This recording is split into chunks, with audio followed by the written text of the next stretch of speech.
Kita diberkati untuk memberkati. Jangan kabur dengerin firman Tuhan. 1 Timotius 6 ayat 19. Dan dengan demikian, ini perhatian ayat ini, mengumpulkan suatu harta menjadi dasar yang baik bagi diri kita, hanya target kita di waktu yang akan datang untuk mencapai hidup yang sebenarnya. Apa hidup yang sebenarnya? Manusia Allah. Amin. Kita cari duit itu harus menjadi dasar yang baik bagi hidup kita.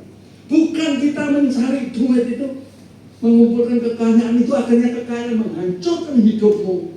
Nanti kita mati, anakmu beruang teman, saling melaporkan polisi, pengadilan.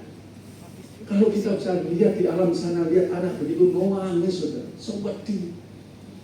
Ya, kayak ini baru terjadi di dunia aja. Saya lihat di YouTube, Ibu Surabaya. Anak sekolah Amerika jadi orang semua, dia orang kaya. Dia sakitnya nggak disebutin di YouTube itu. Dia pokoknya nggak sadar selama 1 minggu dibawa ke Cina di rumah sakit. Dia punya pembantu yang sudah puluhan tahun yang setia jaga.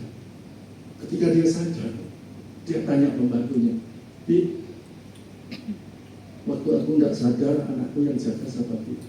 "Nggak ada nyonya." "Beranteman." "Kamu dong yang jaga, aku sibuk ya." "Oh gitu ya." Dia sembuh, pulang rumah sakit, dia berubah. Asetnya dia kan udah keluar, tidak dikasih anak. Dia bilang, orang Jawa bilang gelo. Pertanyaan kita darah ini. Maka orang ada kekayaan. Mencari Tuhan. Karena toh kita akhirnya meninggal. Kita baca Amsal 3 ayat 1. Yuk komen musik yuk. Jangan lama-lama nanti malam. Ceritanya juga sampai besok saya kembali lagi. Coba di Paramount BSD. "Hei anakku, janganlah engkau melupakan apa? Ajaranku pertama, kedua, dan biarlah hatimu memelihara perintahku." Ajaran itu cahaya. Perintah itu pelita. Pelita kalau nggak ada cahaya kan nggak bisa. Betul? Amsal 6 ayat 23. Karena perintah itu pelita dan ajaran itu cahaya dan teguran yang mendidik itu jalan ke kehidupan. Amin. Mau nggak diajar sama Tuhan? Mau. Dididik sama Tuhan? Mau. Percayakan hidup bersama Tuhan. Orang beriman, orang percaya. Tapi kalau engkau tidak mempercayakan hidup kepada Tuhan, hancur. Kamu akan lari. Karena kita sudah ketemu Allah yang sesungguhnya, Allah yang hidup, yang punya engkau dan punya aku. Mari kita lebih sungguh-sungguh dalam Tuhan. Kalau engkau mengutamakan Tuhan lebih dari itu, kamu punya kasih, kamu tidak akan pikir, kamu akan murah hati.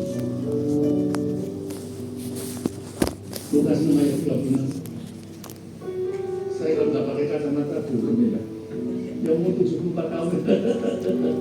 Pendeta paling tua di sini.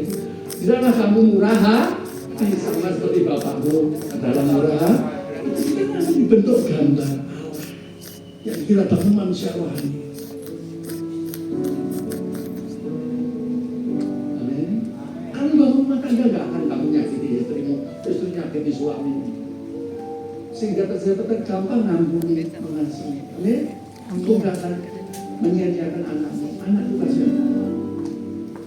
Anak lahir itu nggak ngerti apa-apa. Yang bentuk karakter anak itu kita dulu orang tua.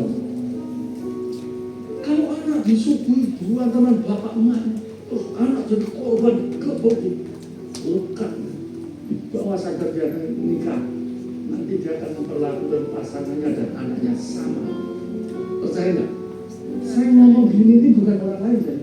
Ini dulu kecil kebodi.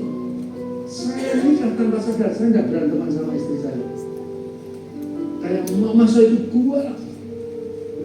Tapi saya nggak pernah lihat dia maki-maki bapak saya.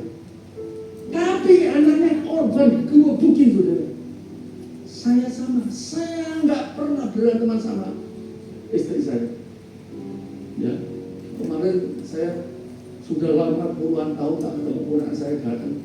Saya ajak ke anak saya cerita. Saya sama tantemu nggak pernah berantem. Tanya ini anak.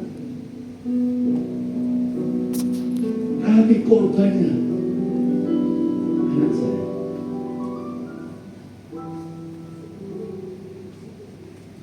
Percaya, kita harus merubah pola pikir kita, mengutamakan Tuhan lebih dari nama.